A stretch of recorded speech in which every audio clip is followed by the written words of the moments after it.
খাগড়াছড়ির মাটিরাঙ্গায় অসহায় ও হতদরিদ্র শতাধিক পরিবারের মাঝে খাদ্য সামগ্রী বিতরণ করা হয়েছে।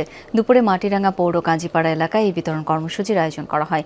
শতাধিক পরিবারের হাতে তুলে দেওয়া হয় খাদ্য সামগ্রী, যার মধ্যে ছিল ৮ কেজি চাল, 2 কেজি ডাল এবং 2 লিটার তেল। আলহাজ শামসুল হক ফাউন্ডেশন এবং যমুনা টেলিভিশনের সিইও ফাহিম আহমেদের উদ্যোগে চলে এই কর্মসূচি। খাদ্য সামগ্রী পেয়ে কৃতজ্ঞতা প্রকাশ করেন উপকারভোগীরা। আয়োজকরা জানান, প্রতি বছরের মতো আগামীতেও এই ধারা অব্যাহত থাকবে।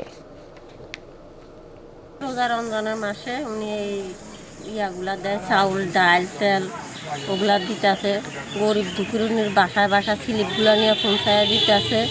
সবার জন্য, গরিবের জন্য বিরাট উপকার হইতেছে। বউ ফলা মানে খুব কষ্ট করি, তো ফাইমারে এসে বলছি, বলার পরে ফাইমারা দেয়।